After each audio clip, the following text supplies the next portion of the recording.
How was ginger used in ancient times? Imagine a root freshly taken from the earth. Knobby, irregular, almost strange to look at. Does not look like something particularly precious. Yet this small root has a history that spans thousands of years, travels long trade routes and reaches the hands of peoples very far from one another. Today ginger is something familiar to us. We find it fresh, dried, powdered, in teas, in sweets and in many recipes. But a long time ago, when modern trade routes did not yet exist and a spice coming from distant lands could be a rare and precious product, ginger had already earned a special place in the life of some of the oldest civilizations of Asia. Today I want to tell you the story of ginger, from its origins to its long journey through cultures very different from one another. India, China, and later, the world of the Red Sea and the Mediterranean. And we will see how a single root could be, depending on the place and the tradition, food, spice, and remedy. But above all, we will follow the journey of this small root. Because sometimes the simplest things are the ones that tell us the most surprising stories. To begin, we must go to South Asia, in a region closely linked to the history of ginger. The plant we know as Zingiber officinale belongs to the Zingiberaceae family, and what we use in cooking is not technically a true root. A rhizome, an underground part of the plant that grows horizontally in the soil. And perhaps it is precisely its appearance that makes it so particular. Once harvested, ginger looks like a small tangle of knots and bumps. But inside that apparently insignificant shape hides an intense aroma and a pungent taste that ancient peoples quickly learned to recognize. In India, ginger entered the food tradition but also Ayurvedic medicine. Sources on Indian tradition document the importance of Zingiber officinale in Ayurvedic preparations, both fresh and dried. And here there is something interesting. Fresh ginger and dried ginger were not simply the same thing in two different forms. The transformation of the plant changed the way it was used. Fresh ginger could enter the preparation of foods and drinks, while dried ginger could be stored longer and become an ingredient of traditional preparations. In Ayurvedic tradition, ginger appears in numerous formulations. And it was not a plant used only by specialists or in particular situations. Present also in everyday life. This is perhaps one of the most fascinating aspects of ancient medicinal plants. For us today, there is a very clear distinction between what we eat and what we consider medicine. In the ancient world, this separation was often much less evident. A spice could be used to flavor food and at the same time be considered useful for the body. Ginger was perfect for this type of use. The taste was strong, the aroma recognizable, and it could be used in different preparations. And so, slowly, this plant began to become part of knowledge passed from one generation to another. But the story of ginger would not remain confined to India. On the other side of Asia, another great civilization had learned to know it and use it in an equally particular way. And so let us make a jump eastward. Let us go to China. When ginger enters Chinese tradition, we again find a plant that is not considered only as food. Traditional Chinese medicine has a very ancient history, and knowledge of medicinal plants was collected and transmitted through numerous works of materia medica. The earliest written evidence dates back many centuries before the modern era, while fundamental texts were compiled later during Chinese dynasties. And ginger occupied an important place in this tradition. But here's something particularly interesting happens. The same plant we encountered in India is observed and used according to a completely different tradition. Fresh ginger and dried ginger are distinguished. In traditional Chinese medicine, the way ginger was prepared could influence its use. Fresh ginger was used in certain preparations, while dried ginger had different characteristics and uses. There were also forms subjected to further processing.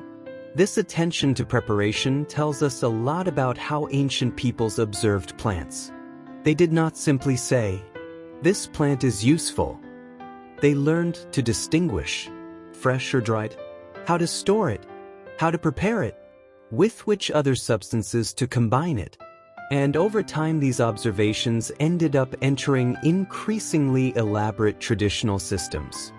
Ginger was therefore used in numerous preparations of traditional Chinese medicine. And once again we find ourselves in front of a plant that crosses two very different cultures while maintaining a common characteristic. Its value was not only gastronomic, but there is something I particularly like about this part of the story. India and China were very far apart, yet both had learned to recognize the importance of the same small root. This means that ginger was not simply a plant that grew in a specific place. Knowledge that could be transmitted, transformed, and carried beyond the borders of the region where the plant was cultivated. And naturally, when we talk about a spice sooner or later, we must also talk about travel. Because one thing is to use a plant where it grows. Another is to manage to bring it thousands of kilometers away. And ginger would do exactly this. And here we are arriving in Egypt. But here we must be careful. When we think of Egypt, we immediately imagine pharaohs, pyramids, temples, and tombs. And it would be very easy to tell the story of ginger as if this root were already present in pharaonic Egypt. But we do not need to invent a story. Reality is already fascinating enough. One of the most interesting archaeological proofs of the presence of ginger in Egypt comes from Qusir al-Khadim, an ancient port located on the Red Sea coast. The site was used in Roman times under the name Myos Hormos, and excavations preserved numerous plant remains thanks to the arid conditions of the place. Among these, several products coming from tropical regions were identified. And among them there was ginger. Think about what this means. We do not simply have a written description of a plant. An archaeobotanical find. Remains of a spice that had arrived in a port on the Red Sea. And this almost allows us to reconstruct the journey. The plant grows far away in Asia. Harvested, prepared, and transported. Passes through the trade networks of antiquity. And finally arrives on the shores of the Red Sea. At this point, ginger is no longer only an Indian or Chinese plant, a commodity capable of traveling. And this is perhaps the most beautiful part of its story. Because behind a small root we can glimpse something much larger. We can see merchants, ports, ships, exchanges between populations, and above all a network of connections that already in antiquity put in communication places separated by enormous distances. Ginger was one of the many spices that could travel along these routes. At Qusir al-Khadim, other tropical products were also found, including black pepper, cardamom, and turmeric. And suddenly that small root we encountered at the beginning of our journey takes on a completely different meaning. No longer just something that grows underground. A product of the international trade of the ancient world. And here the story of ginger begins to expand. Because once it entered the great trade routes, ginger could continue to travel. From one culture to another. From one port to another. From one cuisine to another. And with each journey, the people who used it and the meaning they attributed to it could also change. And here we are at the end of our journey. We started from South Asia. We encountered India, where ginger entered deeply into cooking and Ayurvedic tradition. Then we arrived in China, where it was inserted into an even broader tradition of materia medica and where even the way it was prepared could matter. Finally, we followed it along the trade routes to the Red Sea, where archaeologists found traces of this spice in an ancient Egyptian port from Roman times. 3 places, 3 cultures, and a single root. And this is exactly what I find most fascinating. Today we take a piece of ginger and maybe we simply add it to a tea. We certainly do not think about the journey this plant has made throughout history. Yet behind that small rhizome there is a story made of knowledge, traditions, trade, and encounters between cultures. A story that began thousands of years ago. And perhaps the next time we have a ginger root in front of us, we will be able to look at it with slightly different eyes. Because sometimes a plant is not just a plant, a small part of human history. If you love this kind of stories, write a comment and tell me from which country you follow me. Thank you.